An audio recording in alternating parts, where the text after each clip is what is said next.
Education traditionally has been very much based about bringing people together into one space, and what happens when that physicality is challenged and is brought to the digital.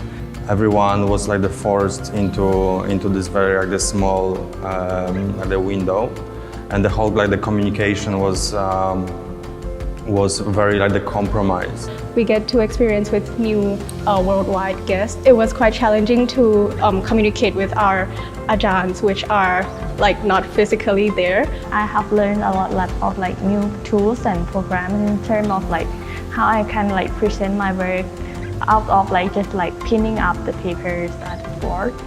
There was Zoom that we've been using for online learning. We use that for presentation. The Zoom window is then broadcast into our Sansar world. That's where we exhibit our work. The students have these islands of exhibition.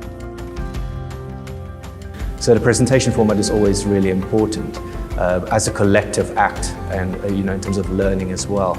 But what I have found is really interesting is how students have engaged with the platform, using Zoom, also the VR platforms that we've used in order to then critique each other's work. I think the plurality in which we can really get to talk about work, in which those types of communications are mutual, then also becomes really, I think, a manifest to what INDA is, which is a school that is about plurality.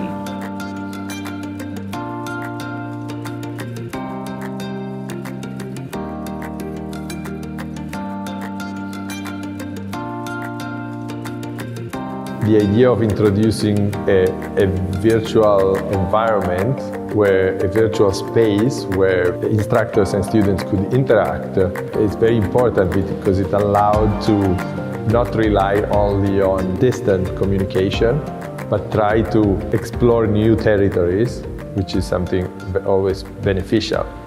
By having a virtual reality environment, it gives such different significance to other types of environment. With the VR format, it allows us to create a one-to-one scale model, which we can walk through inside, which is not possible before with the physical model. So it was very helpful to really understand how it would be in reality. The way that students can embed and experience their proposals is extremely unique compared to a physical format, which mainly exists in drawings and scale models. The VR offers an immersion or a kind of reflection that they can truly embed themselves within, which is extremely valuable in one way.